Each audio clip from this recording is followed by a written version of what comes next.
D S പിയിലെ തന്നെ ഒരു കോർ ഓപ്പറേഷനാണ് ഈ DFT, ഡിസ്ക്രീറ്റ് ഫൂറിയർ ട്രാൻസ്ഫോം എന്ന് പറയുന്നത്.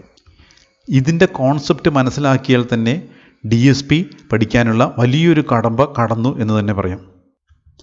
പലപ്പോഴും ഈ DFTയുടെ എക്സ്പ്രഷൻസ് ബൈ ഹാർട്ട് ചെയ്ത് അതിൽ വാല്യൂസ് സബ്സ്റ്റിറ്റ്യൂട്ട് ചെയ്ത് റിസൾട്ട് കണ്ടുപിടിക്കുക മാത്രമാണ് ചെയ്യുക. അതിനപ്പുറത്തേക്ക് എന്താണ് ഇവിടെ സംഭവിക്കുന്നതെന്ന് ചിന്തിക്കാറില്ല. ഉദാഹരണമായി നിങ്ങൾക്കൊരു സീക്വൻസ് തന്നു, നിങ്ങളതിൻ്റെ DFT കാണുന്നു, അപ്പോൾ കുറേ കോംപ്ലക്സ് നമ്പേഴ്സ് കിട്ടുന്നു. ഈ കോംപ്ലക്സ് നമ്പേഴ്സ് എന്തിനെയാണ് റെപ്രസെൻ്റ് ചെയ്യുന്നത് എന്ന് പലപ്പോഴും ശ്രദ്ധിക്കില്ല. ഇത് അറിഞ്ഞു കഴിഞ്ഞാൽ തന്നെ DSP പഠനം വളരെ എളുപ്പമാവും. ഡിസ്ക്രീറ്റ് ഫൂറിയർ ട്രാൻസ്ഫോമിനെ പല ആംഗിളിൽ നിന്നും നമുക്ക് എക്സ്പ്ലെയിൻ ചെയ്യാൻ പറ്റും.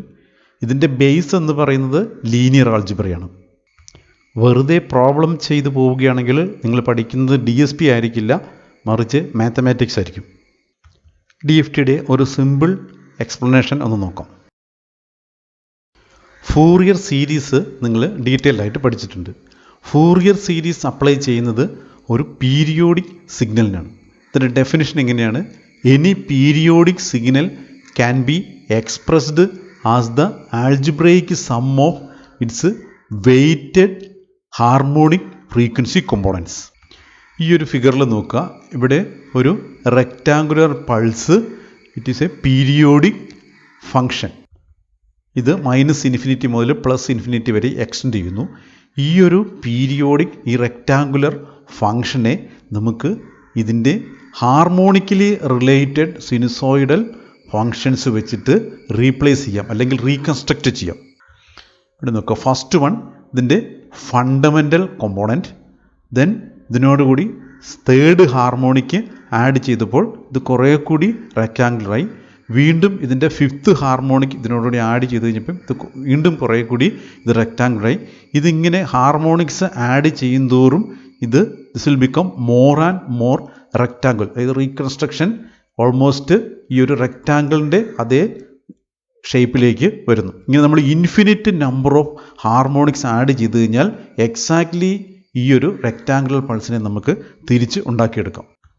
ഒരു പീരിയോഡിക് സിഗ്നൽ എന്ന് പറഞ്ഞു കഴിഞ്ഞാൽ അത് -∞ മുതൽ +∞ വരെ എക്സ്റ്റെൻഡ് ചെയ്തിരിക്കും. ഇതിൽ നമ്മൾ ഒരു പീരിയഡ് മാത്രം കൺസിഡർ ചെയ്യാം. ഈ ഒരു പീരിയഡിനെ അതിൻ്റെ ഹാർമോണിക് ഫ്രീക്വൻസി കോമ്പോണൻസ് ആഡ് ചെയ്തിട്ട് റീകൺസ്ട്രക്റ്റ് ചെയ്യാൻ പറ്റുമോ? ഇതാണ് ഡിസ്ക്രീറ്റ് ഫൂറിയർ ട്രാൻസ്ഫോമിൽ സംഭവിക്കുന്നത്.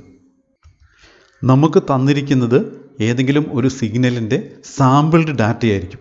ഇതിനെ നമ്മൾ ഒരു പീരിയോഡിക് ഫങ്ഷൻ്റെ ഒരു പീരിയഡിലുള്ള ഡാറ്റയായിട്ട് അസ്യൂം ചെയ്യുന്നു. എന്നിട്ട് അതിൻ്റെ ഹാർമോണിക് കോമ്പോണൻസ് കണ്ടുപിടിക്കുന്നു. സപ്പോസ് നമ്മുടെ കയ്യിൽ n സാമ്പിൾഡ് ഡാറ്റ ഉണ്ടെന്ന് വിചാരിക്കുക. അങ്ങനെയെങ്കിൽ ഇതിനെ n/2 harmonic components plus A DC component ആയിട്ട് ഇതിനെ ഡീകമ്പോസ് ചെയ്ത് എടുക്കുന്നതാണ് DFTയിൽ നടക്കുന്നത്.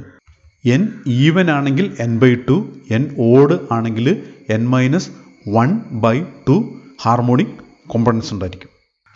ഇത് ഒരു സിമ്പിൾ MATLAB പ്രോഗ്രാമിലൂടെ മനസ്സിലാക്കാൻ ശ്രമിക്കാം. ഈ ഒരു MATLAB കോഡിങ്ങിൽ നോക്കുക, ഇവിടെ ഒരു 8 എലിമെൻസ് ഉള്ള ഒരു ഡാറ്റ തന്നിരിക്കുന്നു. x(n) = this one.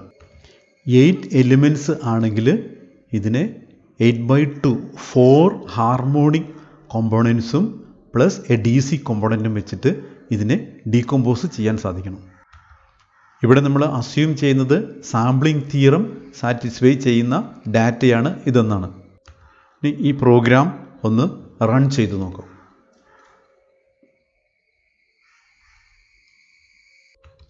ഇവിടെ x(n) വാല്യൂസ് ഇതാണ്. ഇത് റീകൺസ്ട്രക്റ്റ് ഹാർമോണിക് കോമ്പോണൻസ് ആയിട്ട് ഡീകമ്പോസ് ചെയ്ത് അതിനെ സം ചെയ്ത് കഴിഞ്ഞപ്പോൾ എക്സാക്ട്ലി ഈ വാല്യൂസ് തന്നെ നമുക്ക് തിരിച്ചു കിട്ടി. ഹാർമോണിക് കോമ്പോണൻസിൻ്റെ വാല്യൂസ് എങ്ങനെയാണ്? ഇവിടെ DC value 34, then first harmonic second റോയിൽ, ദെൻ തേർഡ് റോയിൽ സെക്കൻഡ് ഹാർമോണിക്, ഫോർത്ത് റോയിൽ തേർഡ് ഹാർമോണിക്, ഫിഫ്ത്ത് റോയിൽ ഇതിൻ്റെ ഫോർത്ത് ഹാർമോണിക്. ഇനി ഇതിനെ കോളം വൈസ് സം ചെയ്ത് n കൊണ്ട് 8 കൊണ്ട് ഡിവൈഡ് ചെയ്ത് കഴിഞ്ഞാൽ exactly we will get the input values. ഇനി ഇതിന് കറസ്പോണ്ടിങ് ആയിട്ടുള്ള ഗ്രാഫിക്കൽ റെപ്രസെൻറ്റേഷൻ നോക്കാം. ഇതാണ് അതിൻ്റെ ഗ്രാഫിക്കൽ റെപ്രസെൻറ്റേഷൻ. ഫസ്റ്റ് അതിൻ്റെ D C value, then second one fundamental harmonic or first harmonic, ഇവിടെ തേർഡ് വൺ ഇതിൻ്റെ സെക്കൻഡ് ഹാർമോണിക്, ഫോർത്ത് വൺ ഇതിൻ്റെ തേർഡ് ഹാർമോണിക്, ഫിഫ്ത്ത് വൺ ഇതിൻ്റെ ഫോർത്ത് ഹാർമോണിക്. ഇങ്ങനെ ഹാർമോണിക് കോമ്പോണൻസ് ആയിട്ട് DFT ഉപയോഗിച്ച് ഡീകമ്പോസ് ചെയ്യുന്നതുകൊണ്ടാണ് DFTയെ ഹാർമോണിക് അനാലിസിസ് എന്നും പറയുന്നത്. ഇവിടെ ഈ വാല്യൂസ് ഡയറക്റ്റായിട്ട് ആഡ് ചെയ്ത് കഴിഞ്ഞാൽ നമുക്ക് നമ്മുടെ ഇൻപുട്ട് സീക്വൻസിനെ തന്നെ തിരിച്ചു കിട്ടും. ഇവിടെ നമ്പർ ഓഫ് സാമ്പിൾസ് 8 ആയതുകൊണ്ടാണ് ഇതൊരു ലീനിയർ മാതിരി തോന്നുന്നത്. നമ്പർ ഓഫ് സാമ്പിൾസിൻ്റെ എണ്ണം കൂട്ടിക്കഴിഞ്ഞാൽ എക്സാക്ട്ലി ഇതൊരു സിനുസോയ്ഡൽ കോമ്പോണൻസ് ആയിട്ട് കാണാൻ പറ്റും. ഇവിടെ 8 സാമ്പിൾസിന് പകരം 80 സാമ്പിൾസ് എടുത്തു. ഇനി ഇതിനെ ഒന്ന് റൺ ചെയ്ത് നോക്കാം.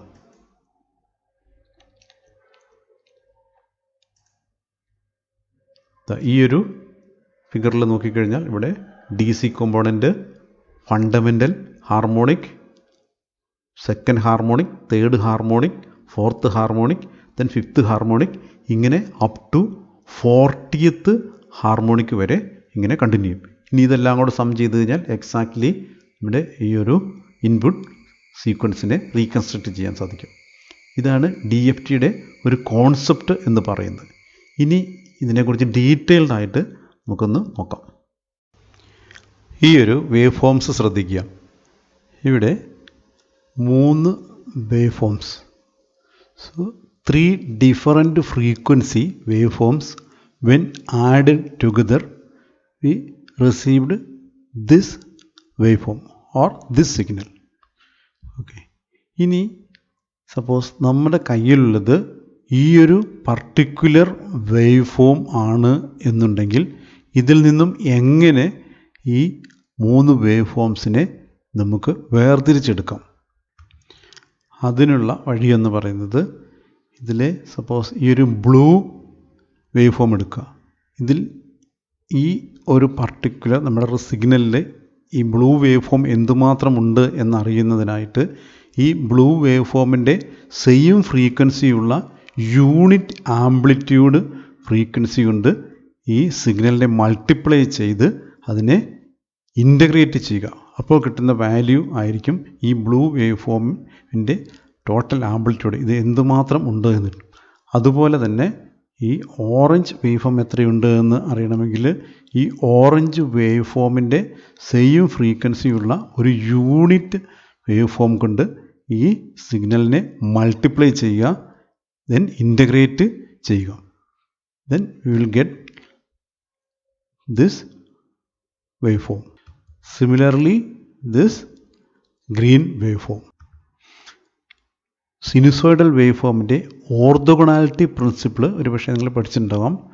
ഓർത്തോഗണാലിറ്റി പ്രിൻസിപ്പിൾ അനുസരിച്ചിട്ട് ഒരു സിനുസോയ്ഡൽ വേവ് ഫോമിൻ്റെ കോമ്പോണൻറ്റ് വേറൊരു സിനുസോയ്ഡൽ വേവ് ഫോമിൽ ഉണ്ടാവില്ല. അതുകൊണ്ട് ഏത് സിനുസോയ്ഡൽ വേവ് ഫോം കൊണ്ടാണോ നമ്മൾ ഇതിനെ മൾട്ടിപ്ലൈ ചെയ്ത് ഇൻ്റഗ്രേറ്റ് ചെയ്യുന്നത്, എക്സാക്ട്ലി ആ ഒരു വേവ് ഫോമിന് കറസ്പോണ്ടിങ് ആയിട്ടുള്ള വാല്യൂ മാത്രമേ നമുക്ക് അതിൽ നിന്നും എക്സ്ട്രാക്റ്റ് ചെയ്യാൻ പറ്റുള്ളൂ. അതായത് ഈ ഒരു സിഗ്നലിനെ തന്നിരിക്കുന്ന ഒരു സിഗ്നലിൽ എന്തുമാത്രം ഒരു പർട്ടിക്കുലർ വേവ് ഫോം ഉണ്ട് അല്ലെങ്കിൽ പർട്ടിക്കുലർ ഫ്രീക്വൻസി ഉണ്ട് എന്നറിയാൻ ആ പർട്ടിക്കുലർ ഫ്രീക്വൻസിൻ്റെ മൾട്ടിപ്ലൈ ചെയ്യുക, ഇൻ്റഗ്രേറ്റ് ചെയ്യുക. സപ്പോസ് ഈ ഒരു കേസിൽ ഈ 3 വേവ് ഫോം അല്ലാത്ത വേറൊരു ഫ്രീക്വൻസി വെച്ചിട്ട് ഇതിനെ മൾട്ടിപ്ലൈ ചെയ്ത് ഇൻ്റഗ്രേറ്റ് ചെയ്ത് കഴിഞ്ഞാൽ നമുക്ക് കിട്ടുന്ന വാല്യൂ എപ്പോഴും 0 ആയിരിക്കും. അതുകൊണ്ട് ഫൂറിയർ ട്രാൻസ്ഫോമിൽ ബേസിസ് ഫങ്ഷൻസ് എന്ന് പറയുന്നത് സിനുസോയിഡൽ വേവ് ഫോംസ് ആണ്. ഇനി DFTയിലേക്ക് വരുമ്പോൾ ഈ വേവ് ഫോംസ് ഹാർമോണിക് കോമ്പോണൻസ് ആയിരിക്കും എന്ന് മാത്രം. നമ്മൾ ഫസ്റ്റ് ഫണ്ടമെൻ്റൽ ഫ്രീക്വൻസി കൊണ്ട് മൾട്ടിപ്ലൈ ചെയ്ത് ഇൻ്റഗ്രേറ്റ് ചെയ്യുന്നു. ഇനി ഡിസ്ക്രീറ്റ് ഡൊമൈനിലാണെങ്കിൽ ഇൻ്റഗ്രേഷന് പകരം നമ്മൾ സം ചെയ്യുന്നു. പിന്നെ സെക്കൻഡ് ഹാർമോണിക്ക്, തേർഡ് ഹാർമോണിക്ക്, ഇങ്ങനെ ഓരോ വേവ് ഫോംസ് കൊണ്ട് മൾട്ടിപ്ലൈ ചെയ്ത് ഇൻ്റഗ്രേറ്റ് ചെയ്ത് അല്ലെങ്കിൽ സം ചെയ്ത് നമ്മൾ ഈ തന്നിരിക്കുന്ന സിഗ്നലിൽ നിന്നും അതിൻ്റെ അകത്ത് എന്തുമാത്രം ഹാർമോണിക് കോമ്പോണൻ്റ് ഉണ്ട് എന്ന് വേർതിരിച്ച് എടുക്കുന്നു. ഈ ഒരു പ്രോസസ്സാണ് DFT കാണുമ്പോൾ നമുക്ക് കിട്ടുന്ന ഫൈനൽ റിസൾട്ട്. ഡിസ്ക്രീറ്റ് ഫൊറിയർ ട്രാൻസ്ഫോമിൻ്റെ വേറൊരു ഇൻ്റർപ്രിട്ടേഷൻ നോക്കാം. നേച്ചറിലെ സിഗ്നൽ അല്ലെങ്കിൽ പ്രാക്ടിക്കൽ സിഗ്നൽസ് സാധാരണ അത് കണ്ടിന്യൂസ് ആയിരിക്കും, അതേപോലെ തന്നെ അത് ഫൈനൈറ്റും ആയിരിക്കും. ഇനി ഇതിനെ ഡിജിറ്റൽ ഡൊമൈനിൽ പ്രോസസ്സ് ചെയ്യണമെങ്കിൽ സാമ്പിൾ ചെയ്യണം. ഇതിന് നമ്മൾ ഈക്വലി സ്പേസ്ഡ് സാമ്പിൾ ചെയ്തിരിക്കുന്നു.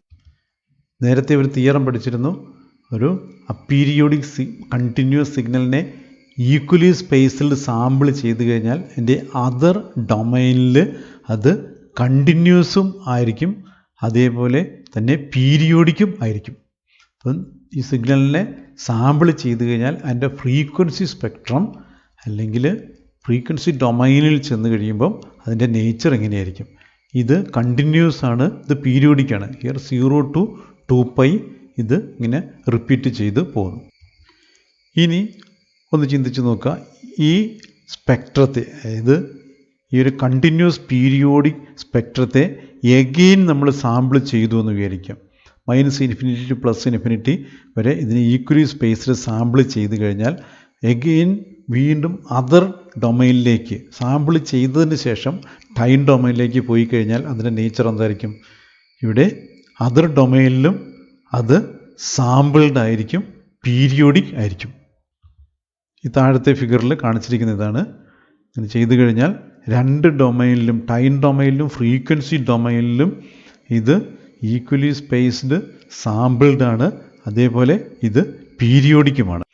ഒരു പീരിയോഡിക് സിഗ്നലിൻ്റെ പ്രത്യേകത, ഒരു പീരീഡിലെ ഇൻഫർമേഷൻ അല്ലെങ്കിൽ എനർജി കണ്ടു കഴിഞ്ഞാൽ അതിൻ്റെ എൻറ്റയർ സിഗ്നലിൻ്റെ ഡീറ്റെയിൽസ് നമുക്ക് കിട്ടും. അതുകൊണ്ട് തന്നെ ഈ സിഗ്നലിൻ്റെ ഒരു പീരീഡ് മാത്രം എടുക്കുക. ആ ഒരു പീരീഡ് മാത്രം എടുക്കുന്നതാണ് നമ്മുടെ ഡിസ്ക്രീറ്റ് ഫൂറിയർ ട്രാൻസ്ഫോം. ഇതിന് -∞ to +∞ വരെയുള്ള നമ്മൾ ഡിസ്ക്രീറ്റ് ഫൂറിയർ സീരീസ് നമ്മൾ 4th വീഡിയോയിൽ ഇതെല്ലാം ഡീറ്റെയിൽ ആയിട്ട് ഡിസ്കസ് ചെയ്തതാണ്. ഡിസ്ക്രീറ്റ് ടൈം ഫൂറിയർ സീരീസിൻ്റെ ഒരു പീരിയഡ് മാത്രം എടുത്തു കഴിഞ്ഞാൽ അതിനെ ഡിസ്ക്രീറ്റ് ഫൂറിയർ ട്രാൻസ്ഫോം എന്നും പറയാം. ഇത് വേറൊരു ഇൻ്റർപ്രിട്ടേഷനാണ്. അതുകൊണ്ട് തന്നെ ശ്രദ്ധിക്കേണ്ട ഒരു കാര്യം, ഇവിടെ DFTയിൽ എപ്പോഴും രണ്ട് ഡൊമൈനിലും അത് പീരിയോഡിക് ആയിരിക്കും. ഈ ഒരു കൺസെപ്റ്റ് എപ്പോഴും മനസ്സിലുണ്ടായിരിക്കും. DFT കാണുന്ന സമയത്ത് ഇത് രണ്ട് ഡൊമൈനിലും പീരിയോഡിക് ആയിരിക്കും എന്നുള്ള കൺസെപ്റ്റ് മനസ്സിലുണ്ടായിരിക്കണം. അടുത്തതായിട്ട് ഒരു DFT കാണുന്ന വിധം ഒന്ന് ശ്രദ്ധിച്ച് നോക്കാം. DFT കാണുമ്പോൾ നമ്മൾ ഇതിൽ എത്ര DC കോമ്പോണൻ്റ് ഉണ്ട്, ദെൻ ഫണ്ടമെൻ്റൽ കോമ്പോണൻ്റ് എത്രയുണ്ട്, then second harmonic, third harmonic, ഇങ്ങനെ ഉള്ള കോമ്പോണൻസ് എത്രയുണ്ട് എന്നാണ് നമ്മൾ ഒരു സിഗ്നലിൽ കണ്ടുപിടിക്കാൻ പോകുന്നത്. ഇവിടെ ഹാർമോണിക്സ് എന്ന് പറഞ്ഞാൽ അറിയാം. ഇവിടെ ഫണ്ടമെൻ്റൽ ഹാർമോണിക് ആകുമ്പോൾ ഒരു wave form, then second harmonic ആകുമ്പോൾ here we can see 2 wave forms, third harmonic ആകുമ്പോൾ ഇവിടെ 3 വേവ് ഫോംസ്, ഇങ്ങനെ ഉള്ള വേവ് ഫോംസ് ആണ് ഹാർമോണിക്സ്. ഇവിടെ 2.5 അല്ലെങ്കിൽ 3.1 ഇങ്ങനെയുള്ള വേവ് ഫോംസ് ഒന്നും ഉണ്ടാവില്ല. എക്സാക്ട്ലി ഇൻറ്റീജർ മൾട്ടിപ്പിൾ ആയിട്ടുള്ള വേവ് ഫോംസ് മാത്രമേ ഉണ്ടാവുള്ളൂ. DSPയുടെ കോൺസെപ്റ്റ് മനസ്സിലാക്കാനായി ഒരു സിമ്പിൾ പ്രോബ്ലം എടുത്ത് സോൾവ് ചെയ്യാം. ഇവിടെ ഒരു കണ്ടിന്യൂസ് സിഗ്നൽ റെഡ് കളറിൽ തന്നിരിക്കുന്നു. ഇതിൻ്റെ 8 സാമ്പിൾസ് എടുക്കുന്നു. കറസ്പോണ്ടിങ് സീക്വൻസ് x(n) = 245 ഒരു സീക്വൻസ് ആണെന്ന് വിചാരിക്കാം. ഇതിൻ്റെ DFT കാണാനുള്ള എക്സ്പ്രഷൻ x(k) = ദിസ് എക്സ്പ്രഷൻ. ഇവിടെ നമുക്കറിയാം k എന്ന് പറയുന്നത് ഫ്രീക്വൻസിയുടെ ഇൻഡെക്സ്, n എന്ന് പറയുന്നത് ടൈം സീക്വൻസിൻ്റെ index. First take k = 0. So k = 0 എന്ന് പറയുന്നത് ഒരു DC കൊണ്ടുള്ള മൾട്ടിപ്ലിക്കേഷൻ. അതായത് ഇവിടെ k = 0 means this term will become 1. So simply the sum of all the sequence elements. So x(0) കണ്ടുപിടിക്കുക വളരെ എളുപ്പമാണ്. ഈ വാല്യൂസ് ജസ്റ്റ് സം ചെയ്താൽ മതി. Which is equal to 31. Next k = 1. അതായത് നമ്മൾ ഫണ്ടമെൻ്റൽ ഫ്രീക്വൻസി അല്ലെങ്കിൽ ഫസ്റ്റ് ഹാർമോണിക്ക് കണ്ടുപിടിക്കാൻ പോവുകയാണ്. So substitute for k = 1, then the expression will be like this. So this will be equal to, so by Euler's identity e raised to minus j 2 pi by 8, this will be expanded like this. So this is equal, ഇവിടെ ഒരു real പാർട്ടും ഇവിടെ ഒരു imaginary പാർട്ടും കിട്ടുന്നു. Now substituting for x of n.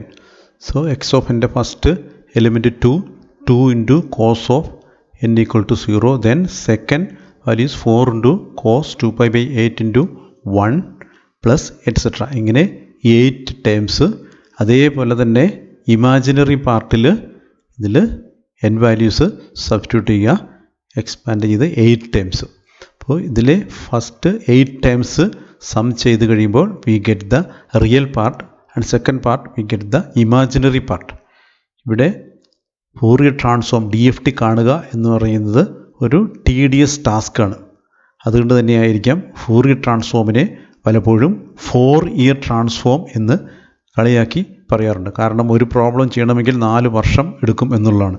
ഇവിടെ ഒരു k equal to ഒരു 1 എന്നതിന് വേണ്ടി മാത്രം നമ്മൾ ഇത്രയേറെ കമ്പ്യൂട്ടേഷൻസ് ചെയ്യണം. സാധിക്കുന്നതും ഇത് കാൽക്കുലേറ്റർ ഉപയോഗിച്ച് ചെയ്തു നോക്കുക, ഒരു കൺസെപ്റ്റ് ക്ലിയർ ആവാൻ വേണ്ടിയാണ്. ഫൈനലി കമ്പ്യൂട്ട് ചെയ്ത് കഴിയുമ്പോൾ റിയൽ പാർട്ട് -5.8284 ഇമാജിനറി പാർട്ട് -4.8284 കിട്ടും.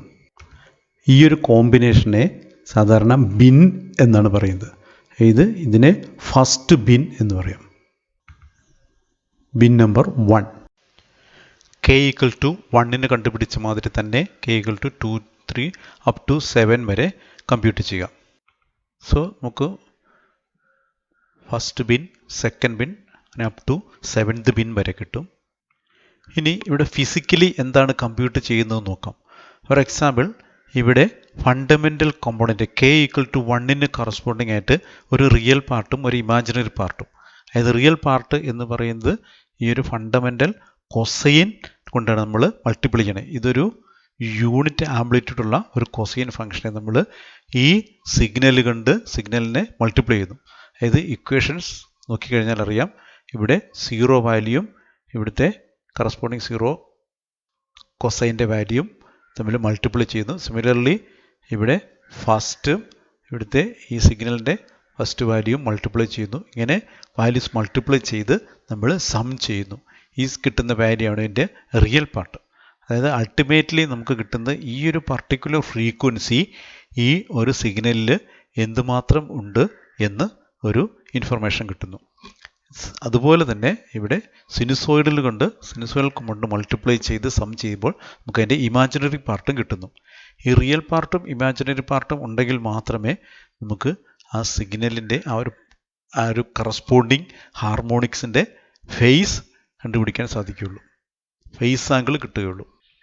വെറും ഫ്രീക്വൻസി മാത്രമാണെങ്കിൽ ഈ ഒരു കൊസൈൻ കൊണ്ട് മൾട്ടിപ്ലൈ ചെയ്ത് അതിൻ്റെ റിയൽ പാർട്ട് മാത്രം എടുത്തു കഴിഞ്ഞാൽ എന്തുമാത്രം ഈ ഒരു ഫ്രീക്വൻസി ഫണ്ടമെൻ്റൽ കോമ്പോണൻ്റ് ഉണ്ട് എന്ന് കിട്ടും. പക്ഷേ അതിൻ്റെ പൊസിഷൻ കിട്ടില്ല, അതായത് അതിൻ്റെ ഫേസ് ആംഗിൾ കിട്ടില്ല. ഇതുപോലെ k ഈക്വൽ ടു 2 ഓരോ ഫ്രീക്വൻസി കോമ്പോണൻസും അതിൽ എന്തുമാത്രമുണ്ട് എന്ന് നമ്മൾ കമ്പ്യൂട്ട് ചെയ്യുന്നു. ഇനി ഇവിടെ ശ്രദ്ധിച്ചാൽ അറിഞ്ഞാൽ ഇവിടെ n ഈക്വൽ ടു 8 ആണ്. അതിൻ്റെ maximum harmonics frequency possible equal to 4 ആണ്. അതായത് വിത്ത് റെസ്പെക്ട് ടു 4 ഇവിടെ കോംപ്ലക്സ് കോഞ്ചുഗേറ്റ് കിട്ടുന്നതായിട്ട് കാണാം. അതായത് ഇവിടെ ശ്രദ്ധിക്കുക, k ഈക്വൽ ടു 3യും k ഈക്വൽ ടു 5. അപ്പോൾ ഈ ഒരു കൊസൈൻ കേസിൽ ഇവിടെ ഫസ്റ്റ് സാമ്പിൾ വരുന്നത് ഇവിടെയാണ്. അപ്പോൾ ഇത് റീകൺസ്ട്രക്റ്റ് ചെയ്ത് വരുമ്പോൾ ഇത് ഇങ്ങനെ പോകുന്നു. അതായത് എക്സാക്ട്ലി ഈ ഒരു തേർഡ് ഹാർമോണിക്സ് ആയിരിക്കും ഇവിടെ റീകൺസ്ട്രക്റ്റ് ചെയ്യുമ്പോൾ കിട്ടുക. അതായത് k ഈക്വൽ ടു 3യുടെയും k ഈക്വൽ ടു 5ൻ്റെയും റിയൽ പാർട്ട് സെയിം ആയിരിക്കും. അതേസമയം ഇമാജിനറി പാർട്ടിൽ നോക്കുക, ഇവിടെയും ഫ്രീക്വൻസി സെയിം ആയിരിക്കും, പക്ഷേ ഇവിടെ റീകൺസ്ട്രക്ട് ചെയ്യുമ്പം ജസ്റ്റ് ഇൻവേഴ്സിലായിരിക്കും. സെയിം ഫ്രീക്വൻസി തന്നെ but in the reverse, in the negative direction. So both of this will give A complex conjugate. അതായത് വിത്ത് respect to 4, 3 and 5 complex conjugate, similarly 2 and 6 complex conjugate, then 1 and 7 complex conjugate. ഇങ്ങനെ complete ആയിട്ട് compute ചെയ്ത് കഴിയുമ്പോൾ k equal to 0 to 7 വരെയുള്ള values കിട്ടുന്നു. ഇതൊരു complex നമ്പറാണ്. ഈ കോംപ്ലക്സ് നമ്പറിൻ്റെ പ്രത്യേകത x of 1ഉം x of 7ഉം കോംപ്ലക്സ് കോഞ്ചുഗേറ്റ് ആയിരിക്കും. ഇത് രണ്ടും കൂടെ കൂടിയിട്ടാണ് ഫണ്ടമെൻ്റൽ കോമ്പണൻ്റ് ഉണ്ടാകുന്നത്. അപ്പോൾ ഇതിൻ്റെ എനർജി ഹാഫ് ഇവിടെ, ഹാഫ് ഇവിടെയാണ്. അപ്പോൾ ഇതിന് കറസ്പോണ്ടിങ് ആയിട്ടുള്ള വേവ് ഫോം കിട്ടാൻ വേണ്ടി ഇതിൻ്റെ ആംപ്ലിറ്റ്യൂഡ് എടുക്കുക. ആംപ്ലിറ്റ്യൂഡ് എടുത്ത് കഴിഞ്ഞാൽ square root of this square plus this കിട്ടും. ഇനി ഇതിൻ്റെ 2 ടൈംസ് എടുത്തു കഴിഞ്ഞാൽ ഈ ഫണ്ടമെൻ്റലിന് കറസ്പോണ്ടിങ് ആയിട്ടുള്ള ഫ്രീക്വൻസിയുടെ ആംപ്ലിറ്റ്യൂഡ് കിട്ടും. ഇനി ഇതിൻ്റെ ഫേസ് കണ്ടുപിടിക്കാൻ ഇതിൻ്റെ imaginary part by real part. അപ്പോൾ ഒരു ഫ്രീക്വൻസിയുടെ ആംപ്ലിറ്റ്യൂഡും അറിയാം, ഫേസും അറിയാമെങ്കിൽ നമുക്കത് ഗ്രാഫിക്കലി ഈസി ആയിട്ട് റെപ്രസെൻറ്റ് ചെയ്യാം. ഇതുപോലെ തന്നെ സെക്കൻഡ് ഹാർമോണിക്ക്, തേർഡ് ഹാർമോണിക്ക്, ഫോർത്ത് ഹാർമോണിക്കൊക്കെ റിപ്പീറ്റ് ചെയ്യാം. ഇതിൻ്റെ ഒരു ഗ്രാഫിക്കൽ റെപ്രസെൻറ്റേഷൻ കാണാൻ മാത്ത് ലാബ് പ്രോഗ്രാം റൺ ചെയ്ത് നോക്കാം. ഇപ്പോൾ ചെയ്ത എക്സാമ്പിൾ തന്നെ ഇവിടെ മാത്ത് ലാബ് കോഡിങ്ങിൽ എഴുതിയിരിക്കുന്നു. ഇവിടെ n=8, then small letter n, time index 0 to n-1 vary ചെയ്യുന്നു, frequency index n-0 to n- vary ചെയ്യുന്നു. This is the data x of n equal to this data. Then ഇതിൻ്റെ DFT coefficient കാണാൻ വേണ്ടി FFT of x of n എടുക്കുന്നു. FFT നമ്മൾ അടുത്ത സ്റ്റേജിൽ പഠിക്കുന്നുണ്ട്, ഫാസ്റ്റ് ഫൂറിയർ ട്രാൻസ്ഫോം. എടുത്തു കഴിഞ്ഞാൽ ഇതിൻ്റെ DFT കോഎഫിഷ്യൻസ് കിട്ടും. ഇനി DFT കോഎഫിഷ്യൻസിൽ നിന്നും നമ്മൾ അതിൻ്റെ അബ്സല്യൂട്ട് വാല്യൂ എടുക്കുന്നു. ദെൻ കൊസൈൻ്റെ ഫേസ് ആംഗിൾ എടുക്കുന്നു. ആംഗിൾ എന്ന കമാൻഡ് ഉപയോഗിച്ചിട്ട് അതിൻ്റെ ഫേസ് ആംഗിൾ കണ്ടുപിടിക്കുന്നു. എന്നിട്ട് അതിനെ ഗ്രാഫിക്കലി റെപ്രസെൻറ്റ് ചെയ്യാൻ വേണ്ടി നമ്മൾ ട്രൈ ചെയ്യണം. ഇവിടെ ഹാർമോണിക് കോമ്പോണൻസ് നമ്മൾ ഓരോന്നായിട്ട് സെപ്പറേറ്റ് ആയിട്ട് ചെയ്ത് നോക്കുകയാണ്. ഫസ്റ്റ് H0, 0th k = 0ക്ക് കറസ്പോണ്ടിങ് ആയിട്ട്, ദെൻ H1 2 ഇൻറ്റു, അതായത് ഇതിൻ്റെ കോംപ്ലക്സ് കോഞ്ചുഗേറ്റിൻ്റെ പാർട്ടിൻ്റെ വാല്യൂ, അതായത് 2H1, 7th H1 കിട്ടണമെങ്കിൽ 7th ബിന്നിൻ്റെ വാല്യൂയും കൂടെ ആഡ് ചെയ്യണം, അതായത് 2 കൊണ്ട് മൾട്ടിപ്ലൈ ചെയ്യുന്നു. അങ്ങനെ ഓരോ ഹാർമോണിക്സും 2 കൊണ്ട് മൾട്ടിപ്ലൈ ചെയ്യുന്നു. അങ്ങനെ ഹാർമോണിക് കോമ്പോണൻസ് കണ്ടുപിടിക്കുന്നു. ഇനി ഇതിൻ്റെ മാഗ്നിറ്റ്യൂഡും ഫേസും സെപ്പറേറ്റ് ആയിട്ട് ഇതിനെ ഒന്ന് റൺ ചെയ്ത് നോക്കാം. ഈ പ്രോഗ്രാമിൽ റൺ ചെയ്യുമ്പോൾ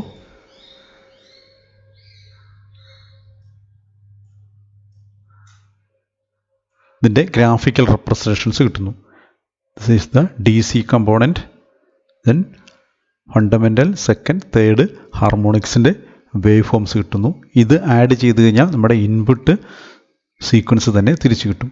ഇനി ഇതിൻ്റെ തന്നെ വേറൊരു റെപ്രസെൻറ്റേഷനാണ് ഇവിടെ അതിൻ്റെ ആംപ്ലിറ്റ്യൂഡ് കാണിച്ചിരിക്കുന്നു. 0th വാല്യൂവിന് കറസ്പോണ്ടിങ് ആയിട്ട് 30, അപ്രോക്സിമേറ്റ്ലി 30 സംതിങ്, ദെൻ ഫസ്റ്റ് ഹാർമോണിക്കിൻ്റെ amplitude approximately 10, then third harmonic. Then now first ഹാർമോണിക്കിന് കറസ്പോണ്ടിങ് ആയിട്ടുള്ള ഫേസ് ആംഗിൾ ഈ കാണിച്ചിരിക്കുന്നത് അപ്രോക്സിമേറ്റ്ലി 2 something -2 something റേഡിയൻസ് നമ്മൾ കാൽക്കുലേറ്റ് ചെയ്തതാണ്. So corresponding to each harmonic frequency we get the amplitude as well as the face.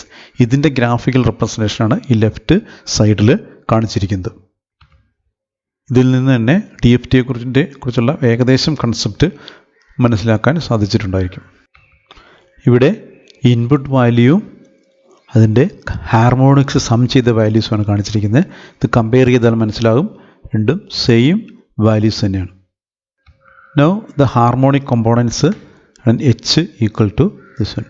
ഇവിടെ first row DC, second row first harmonic, then third row second harmonic, etc. Now if you are summing along the column wise and divide it with n, that is here it is 8, we get back the same input sequence. Basically DFT കാണുന്ന സമയത്ത് തന്നിരിക്കുന്ന ഈ സീക്വൻസിനെ അതിൻ്റെ harmonic components ആയിട്ട് നമ്മൾ decompose ചെയ്യുന്നു. DFTയെക്കുറിച്ച് വിശദമായിട്ട് തുടർന്ന് നമ്മൾ പഠിക്കുന്നതാണ്. DFTയെക്കുറിച്ചുള്ള 1-2 കാര്യങ്ങൾ കൂടി ഡിസ്കസ് ചെയ്തിട്ട് അവസാനിപ്പിക്കാം. 4th വീഡിയോയിൽ DTFTയെക്കുറിച്ച് ഡിസ്കസ് ചെയ്തിരുന്നു. Discrete time Fourier transform. DTFTയുടെ കേസിൽ സ്മോൾ ലെറ്റർ ഒമേഗ എന്ന് പറയുന്നത് കണ്ടിന്യൂസ് ആൻഡ് പീരിയോഡിക് ആണ് എന്ന് കണ്ടിരുന്നു. ആ ഒരു പീരിയോഡിക് ഫങ്ഷൻ്റെ ഒരു പീരിയഡ് എടുത്ത് അതിനെ സാമ്പിൾ ചെയ്യുമ്പോൾ കിട്ടുന്ന വാല്യൂവിന് DFT എന്ന് പറയുന്നു. ഇവിടെ എന്തിനാണ് നമ്മൾ ഇതിനെ സാമ്പിൾ ചെയ്യുന്നത്? ഇവിടെ സ്മോൾ ലെറ്റർ ഒമേഗ എന്ന് പറയുന്നത് ഇവിടെ കണ്ടിന്യൂസ് ഫംഗ്ഷനാണ്. ഒരു കണ്ടിന്യൂസ് ഫംഗ്ഷന് എപ്പോഴും ഇൻഫിനിറ്റ് നമ്പർ ഓഫ് വാല്യൂസ് ഉണ്ടായിരിക്കും. അതുകൊണ്ട് തന്നെ ഈ കണ്ടിന്യൂസ് വാല്യൂസിനെ ഒരു ഡിസ്ക്രീറ്റ് ഡൊമൈനിൽ പ്രോസസ്സ് ചെയ്യാൻ സാധിക്കില്ല. കാരണം പ്രോസസ്സറിനുള്ളിൽ ഫൈനൈറ്റ് നമ്പർ ഓഫ് മെമ്മറീസ് ആണ്. അതുകൊണ്ട് തന്നെ ഈ കണ്ടിന്യൂസ് ഫംഗ്ഷനെ ഒരു ഡിസ്ക്രീറ്റ് ഡൊമൈനിലേക്ക് ഷിഫ്റ്റ് ചെയ്യാൻ അല്ലെങ്കിൽ കൺവേർട്ട് ചെയ്യാൻ വേണ്ടി നമ്മൾ ടൈം ഡൊമൈനിൽ സാമ്പിൾ ചെയ്ത പോലെ തന്നെ ഫ്രീക്വൻസി ഡൊമൈനിലും സാമ്പിൾ ചെയ്യുന്നു. ഇങ്ങനെ സാമ്പിൾ ചെയ്ത് കഴിയുമ്പോൾ ഈ അടുത്തടുത്ത രണ്ട് സാമ്പിളിന് ഇടയ്ക്കുള്ള ഫ്രീക്വൻസി ആയിരിക്കും ഇതിൻ്റെ ഫണ്ടമെൻ്റൽ ഫ്രീക്വൻസി. അതായത് 2π/n, where n is the number of samples. ഇതൊരു 2-സൈഡഡ് സ്പെക്ട്രമാണ്. അതുകൊണ്ട് ഇത് with respect to pi it will be symmetric. അതുകൊണ്ട് ഇതിൻ്റെ ഹാർമോണിക് കോമ്പോണൻസിൻ്റെ എനർജീസ് ഈക്വലി ഡിസ്ട്രിബ്യൂട്ടഡ് ആയിരിക്കും പൈയുടെ രണ്ട് സൈഡിലും. ഈ ഫിഗറിൽ നോക്കിയാൽ കാണാം 0യ്ക്ക് കറസ്പോണ്ടിങ് ആയിട്ടുള്ളത് DC വാല്യൂ, പിന്നെ ഇതിൻ്റെ 1ഉം 6ഉം സാമ്പിൾസ് ചേർന്ന് കഴിഞ്ഞാൽ ഫണ്ടമെൻ്റൽ ഫ്രീക്വൻസി കിട്ടും.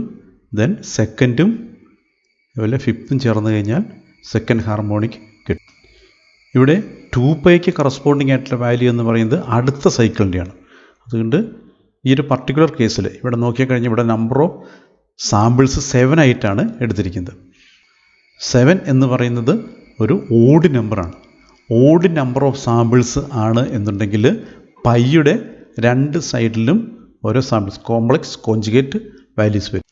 അതേസമയം n ഒരു ഈവൻ ആണെന്നുണ്ടെങ്കിൽ എക്സാക്ട്ലി പൈയിൽ ഒരു വാല്യൂ ഉണ്ടാവും. ഇത് നമ്മൾ കണ്ടതാണ്. പൈക്ക് കറസ്പോണ്ടിങ് ആയിക്കഴിഞ്ഞാൽ ഇവിടെ ഒരു റിയൽ വാല്യൂ മാത്രമേ ഉണ്ടാവുള്ളൂ. കാരണം സൈൻ ടേം 0 ആയി പോകും. ഇതും പ്രത്യേകം ശ്രദ്ധിക്കണം. കാരണം തുടർന്ന് വരുന്ന പല കമ്പ്യൂട്ടേഷനിലും എന്നിൻ്റെ വാല്യൂ ഈവൻ ആകുമ്പോഴും ഓഡ് ആകുമ്പോഴും കമ്പ്യൂട്ടേഷനിൽ ചെറിയൊരു ഡിഫറൻസ് ഉണ്ട്. അതിൻ്റെ ഒരു റീസൺ ഇതാണ്. ഇവിടെ നമ്പർ ഓഫ് സാമ്പിൾസ് 6 ആണെങ്കിലും ഹാർമോണിക് കോമ്പോണൻസ് ഇവിടെ 3 തന്നെയായിരിക്കും.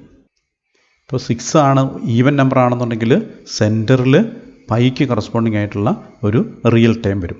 ഇത്തരം കാര്യങ്ങൾ അറിഞ്ഞിരുന്നു കഴിഞ്ഞാൽ ഫ്യൂച്ചറിൽ പ്രോബ്ലം ചെയ്യുമ്പോൾ കൺഫ്യൂഷൻ ഒഴിവാക്കാം. ഇനി ഇൻ ടേംസ് ഓഫ് ബിന്നിൽ പറയുകയാണെങ്കിൽ ഇത് 0th ബിൻ, ഇത് k equal to first bin etcetera. This will be k equal to 6. ഇനി kth ഹാർമോണിക് കണ്ടുപിടിക്കുവാൻ വേണ്ടി നമ്മൾ കണ്ടുപിടിക്കുന്നത് k plus n minus k samples combine. ഇപ്പോൾ ഈ ഒരു പർട്ടിക്കുലർ കേസിലാണെന്നുണ്ടെങ്കിൽ k ഈക്വൽ ടു 1, അതിന് കറസ്പോണ്ടിങ് ആയിട്ടുള്ള n 7 ആണ്. 7 മൈനസ് 1 ഈക്വൽ ടു 6th.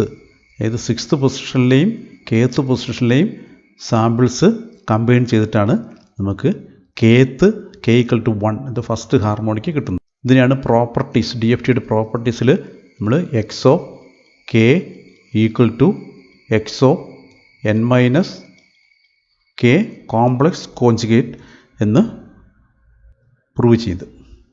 അതായത് സപ്പോസ് ഈ ഒരു കേസിൽ k ഈക്വൽ ടു 2 എന്നെടുത്തു കഴിഞ്ഞാൽ ഇറ്റ് വിൽ ബി 7 മൈനസ് 2 5. ഈ 2 എന്ന് പറയുന്നത് 5ൻ്റെ കോംപ്ലക്സ് കോഞ്ചുഗേറ്റ് ആയിരിക്കും. ഇത് രണ്ടും കൂടെ ചേർന്നിട്ടാണ് സെക്കൻഡ് ഹാർമോണിക് ഉണ്ടാകുന്നത്.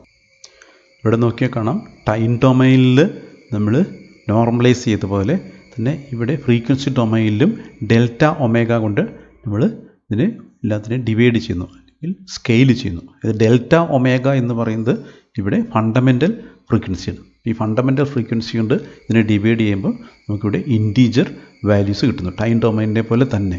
ഇത് ടൈം ഡൊമൈനിലെ എല്ലാ കാര്യങ്ങൾക്കും ഫ്രീക്വൻസി ഡൊമൈനിൽ ഒരു കൗണ്ടർ പാർട്ട് ഉണ്ടായിരിക്കും. അതായത് എപ്പോഴും ഒരു ടൈം ഡൊമൈനും ഫ്രീക്വൻസി ഡൊമൈനും തമ്മിൽ ഒരു 1-to-1 മാപ്പിംഗ് കാണാൻ സാധിക്കും.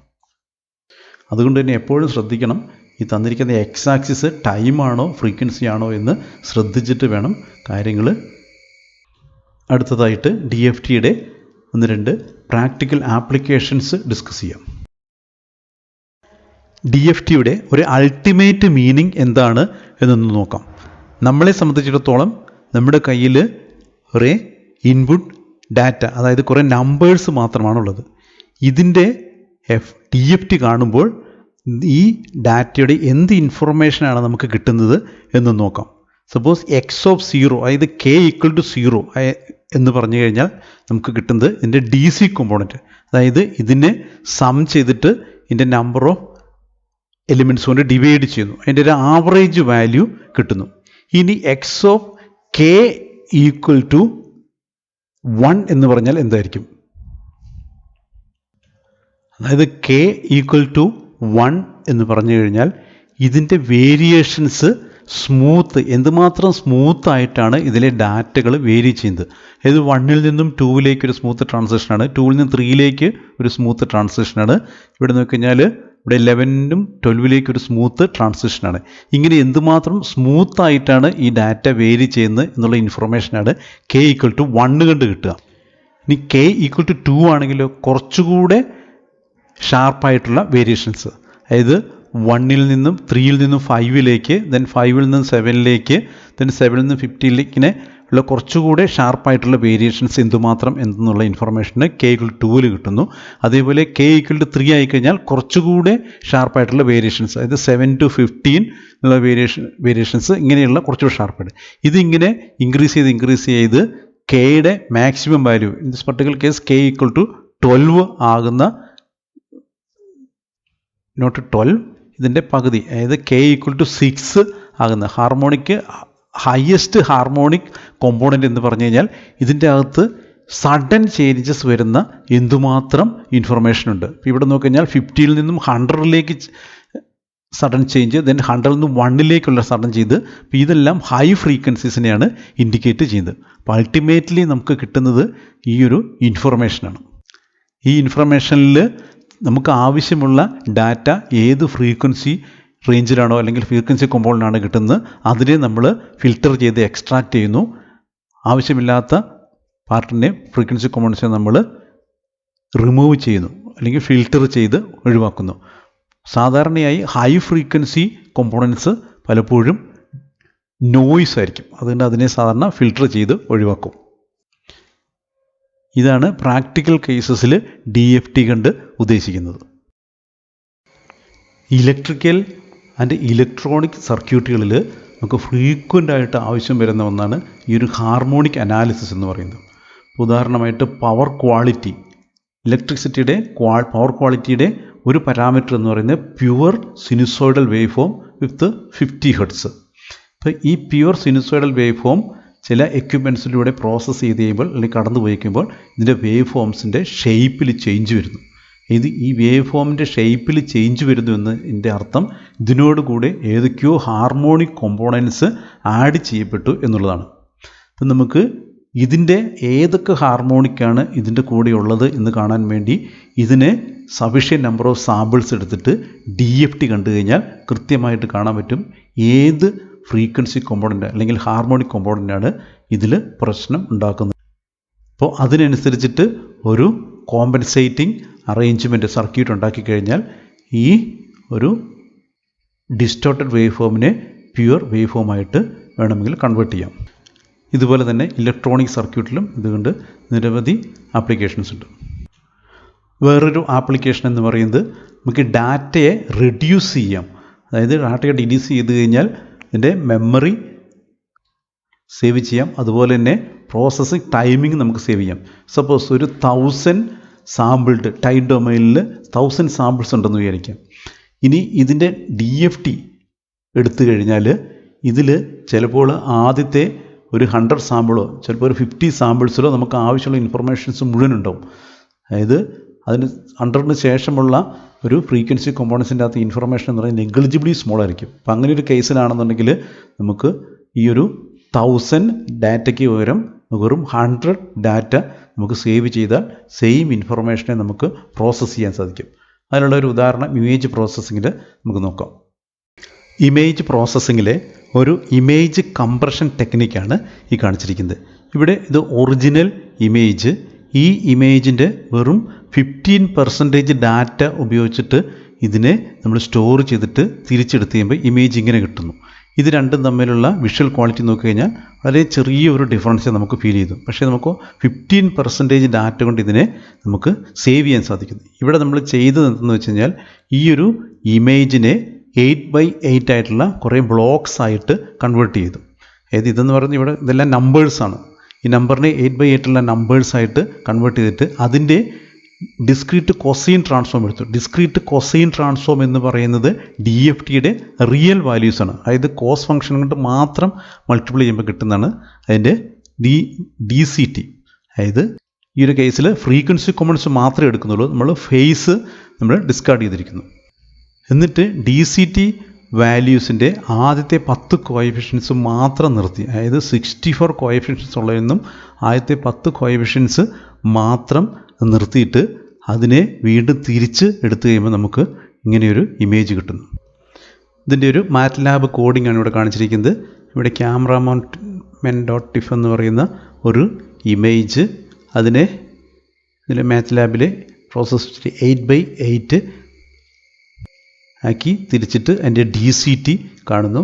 എന്നിട്ട് ആ DCT കണ്ടിട്ട് അതിൻ്റെ ആദ്യത്തെ 10 കോഎഫിഷ്യൻ നിർത്തിയിട്ട് ബാക്കിയുള്ളതിനെ സിമ്പിളി ഡിസ്കാർഡ് ചെയ്തു. എന്നിട്ട് ഈ കോഎഫിഷ്യൻസ് ഈ 64 കോഎഫിഷ്യൻറ്റിന് പകരം ഈ ഒരു 10 കോഎഫിഷ്യൻറ്റ് മാത്രം സ്റ്റോർ ചെയ്തിട്ട് വീണ്ടും തിരിച്ചു വരുമ്പോൾ നമുക്ക് അതിൻ്റെ ഇമേജ് കിട്ടുന്നത് എങ്ങനെയെന്ന് നോക്കാം. ഇത് റൺ ചെയ്തപ്പോൾ ഇങ്ങനെ കിട്ടുന്നു. ഇത് എൻ്റെ ഒറിജിനൽ ഇമേജ്. ഇതിൻ്റെ വെറും 15% ഓഫ് ദി ഡാറ്റ ഉപയോഗിച്ചിട്ട് ഇത് ചെയ്യുമ്പോൾ ഇതിനെ കിട്ടും. അതായത് ഫ്രീക്വൻസി ഡൊമൈനിലേക്ക് കൺവേർട്ട് ചെയ്ത് കഴിയുമ്പോൾ അതിൽ ഹൈ ഫ്രീക്വൻസീസിൽ വളരെ മൈന്യൂട്ടായിട്ടുള്ള ഇൻഫർമേഷൻസേ പലപ്പോഴും കാണുള്ളൂ. പലപ്പോഴും അത് നോയ്സ് ആയിരിക്കും. അതിനെ ജസ്റ്റ് അങ്ങ് ഡിസ്കാർഡ് ചെയ്ത് കഴിഞ്ഞാൽ നമുക്ക് ആവശ്യമില്ലാത്ത വെറുതെ സ്റ്റോർ ചെയ്യേണ്ട ഒരു ആവശ്യം വരുന്നില്ല. ഇതാണ് ഇവിടെ കാണിച്ചിരിക്കുന്ന ഇതാണ് DFTയുടെ മറ്റൊരു ആപ്ലിക്കേഷൻസ്. ഇതുപോലെ നിരവധി ആപ്ലിക്കേഷൻസ് ഉണ്ട്. മ്യൂസിക് ഫീൽഡിലേക്ക് വന്നാലും ഈ ഒരു DFTയുടെ ആപ്ലിക്കേഷൻ കാണാം. ഹാർമോണിയം എന്നൊരു മ്യൂസിക്കൽ ഇൻസ്ട്രുമെൻ്റ് തന്നെയുണ്ട്. ഇതിൽ ഓരോ കീസും ഓരോ പർട്ടിക്കുലർ ഫ്രീക്വൻസി ജനറേറ്റ് ചെയ്യുന്നു. ഈ ഒരു പർട്ടിക്കുലർ ഫ്രീക്വൻസിയുടെ പാറ്റേൺ ആണ് ഓരോ മ്യൂസിക്കിനെ ജനറേറ്റ് ചെയ്യുക. ഒരു പിയാനോയിലേക്ക് നോക്കിക്കഴിഞ്ഞാൽ ഇവിടെ ഡിഫറെൻറ്റ് ടൈപ്സ് ഓഫ് ഫ്രീക്വൻസി കോമ്പണൻസിന് റെപ്രസെൻ്റ് ചെയ്യാൻ വേണ്ടി ജനറേറ്റ് ചെയ്യാൻ വേണ്ടി ഓരോ കീസ് ഉള്ളതായിട്ട് കാണാം. ഇതിൽ സെൻറ്റർ C എന്ന് പറയുന്നതാണ് സാധാരണ ഇവിടുത്തെ ഒരു റെഫറൻസ് ഫ്രീക്വൻസി ആയിട്ട് ഉപയോഗിക്കുന്നത്. ഇതിൻ്റെ നെക്സ്റ്റ് വൺ CDEFGABC അതായത് സരിഗമ പദനിസ എന്ന 7 ഫ്രീക്വൻസീസ് ഉപയോഗിച്ചിട്ട് നമുക്ക് മ്യൂസിക് ജനറേറ്റ് ചെയ്യാൻ പറ്റും. ഇവിടെ ഈ ബ്ലാക്കിൻ്റെ ഫ്രീക്വൻസി എന്ന് പറയുന്നത് ഈ രണ്ട് വൈറ്റിൻ്റെ മിഡിലുള്ള ഒരു ഫ്രീക്വൻസി ആയിരിക്കും. അതുകൊണ്ട് ഇതിനെ C# എന്നും അല്ലെങ്കിൽ D ഫ്ലാറ്റ് എന്നും ഒക്കെയാണ് ഈ കറുത്ത കട്ടയെ പറയുക. ഇവിടെ ഈ ഒരു CDEFGABC ഈ പറയുന്ന 7 കീഡ്സ് ഇതിന് ഒരു ഒക്ടാവ്, അതായത് നമ്മുടെ DFTയിൽ പറഞ്ഞു കഴിഞ്ഞാൽ ഇതൊരു സ്പെക്ട്രം ആയിരിക്കും. ഇനി ഇതിൻ്റെ ഹയർ സ്പെക്ട്രം ഇതിങ്ങനെ റിപ്പീറ്റ് ചെയ്തതായിട്ട് പോകുന്നതായിട്ട് കാണാം. ഇതിന് ഈ അടുത്ത ഒക്ടാവ് എന്നതിൻ്റെ ഹയർ സ്പെക്ട്രം. ഇനി ലെഫ്റ്റ് സൈഡിലേക്ക് പോയി കഴിഞ്ഞാൽ ഇതിൻ്റെ ലോവർ ഫ്രീക്വൻസി സ്പെക്ട്രം. ഏതൊരു മ്യൂസിക്കും ഒരു പർട്ടിക്കുലർ ഫ്രീക്വൻസി പാറ്റേണിലായിരിക്കും പോകുക. സാധാരണ സ്കെയിൽ എന്ന് പറയും. ഇപ്പോൾ C major scale, D minor scale, അങ്ങനെ മേജർ സ്കെയിൽസും മൈനർ സ്കെയിൽസും ഉണ്ട്. അങ്ങനെ ഓരോ മ്യൂസിക്കിനും കറസ്പോണ്ടിങ് ആയിട്ടുള്ള സ്കെയിൽ കണ്ടുപിടിച്ച് ആ പാടുന്ന വ്യക്തിയും അതിലുള്ള എല്ലാ മ്യൂസിക്കൽ ഇൻസ്ട്രുമെൻസും ആ ഒരു പർട്ടിക്കുലർ സ്കെയിലിലൂടെ മാത്രമേ വായിച്ചു പോവുള്ളൂ. എന്തെങ്കിലും മാറ്റം വന്നു കഴിഞ്ഞാൽ നമ്മളതിനെ പിച്ച് ഔട്ട് എന്ന് പറയുന്നു. കർണാട്ടിക് മ്യൂസിക് പഠിക്കുമ്പോൾ നമ്മൾ ഈ ഒരു പർട്ടിക്കുലർ ഫ്രീക്വൻസിക്ക് അനുസരിച്ച് നമ്മുടെ വോയിസിനെ ക്രമപ്പെടുത്തുക എന്നുള്ളതാണ് നമ്മളവിടെ പഠിക്കുന്നത്. ഇവിടെ C എന്ന് പറയുന്ന അല്ലെങ്കിൽ സരിഗമ പദനിസ അല്ലെങ്കിൽ ദോറെ എന്ന് പറയുന്നതല്ല ഇവിടെ ആ ഒരു പർട്ടിക്കുലർ ഫ്രീക്വൻസിക്കാണ് സിഗ്നിഫിക്കൻസ്. ആ പറയുന്ന ഇതിനുപയോഗിക്കുന്ന ആ ഒരു വേർഡിനല്ല. അപ്പോൾ സ എന്ന് പറയുന്നത് നമുക്ക് അതിൻ്റെ അടുത്ത ഹയർ ഫ്രീക്വൻസി ഇവിടെ വരുമ്പോൾ സ എന്ന് പറയുന്ന അടുത്ത ഹയർ ഫ്രീക്വൻസി, അതിൻ്റെ അടുത്ത ഹയർ ഫ്രീക്വൻസി ഇങ്ങനെ പോകുന്നു. ഇതാണ് മ്യൂസിക് പ്രാക്ടീസ് ചെയ്യുമ്പോൾ നമ്മൾ സാധാരണ ചെയ്യുന്നത്. സോ ഇതുവരെ ഡിസ്കസ് ചെയ്തതിൽ നിന്നും ഡിസ്ക്രീറ്റ് ഫൂറിയർ ട്രാൻസ്ഫോമിൻ്റെ ഒരു കോൺസെപ്റ്റ് മനസ്സിലായിട്ടുണ്ടാകും എന്ന് വിചാരിക്കുന്നു. ഇനി നമ്മൾ ഇതിൻ്റെ ആപ്ലിക്കേഷൻ നമ്മുടെ സിലബസുമായി ബന്ധപ്പെട്ട ആപ്ലിക്കേഷനിലേക്ക് കടക്കുകയാണ്. So thanks for watching this video.